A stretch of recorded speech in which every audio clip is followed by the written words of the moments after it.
Madaling maging mabuting tao kapag ang pera ang ginagamit mo at hindi ang pera ang gumagamit sa iyo. Kinakailangan nating mag-ipon, yes! Pero dapat dumating yung pagkakataon na, alam mo, na yung ipon mo, sapat na yan. Mag-ipon ka, ito para sa akin, para sa kung magkasakit man ako. Tapos, mag-give back ka na. Magbigay ka na sa iba. Hindi mo naman kinakailangan i-secure totally ang buhay ng anak mo. Tutulungan mo lang sila. Magbigay ka lang ng maiwan mo para sa kanila. Yung sapat na para makapagsimula sila 1, 2, 3 taon. Pero yung tatargetin mo buong buhay nila, secured.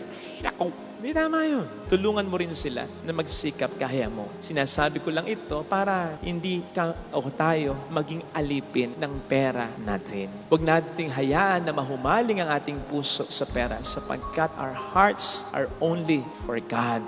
Tandaan nating tama na maraming naibibigay ang pera. Pero lahat ng kayang ibigay ng pera, kayang ibigay ng Diyos. On the other hand, hindi lahat ng kayang ibigay ng Diyos. Tulad ng isang malinis na konsensya, maayos na pamilya, yung magandang relasyon mo sa Diyos sapagkat alam mo na hindi ka nakalilimot sa Kanya at tumutulong ka sa iba bilang pagmamahal mo sa Kanya, ay hindi yung kayang ibigay ng pera. Kaya wag mong ipagpapalit ang Diyos sa pera sapagkat ang pera ay isa lang sa napakaraming mga biyaya niya. That is why also, wag mong isipin kahit na hirap tayo sa pera, ay hindi na tayo pinagpala. On the other hand, ay wag mo rin isipin na yung mga mayayaman ay pinagpala. Talaga, depende yon sa kung ano o kung sino ang minamahal natin. Sapagkat kung pera ang mamahalin natin, tayo ng pinakakawawang tao sapagkat maraming mahalagang bagay ang ating maisasakripisyo. And eventually, mawawala din sa atin ang lahat ng ito. Pero kapag ang minahal natin ay ang Diyos, tayo ng pinakamapalad na tao sapagkat eventually, we will gain not just some things, not just few things, but everything. So blessed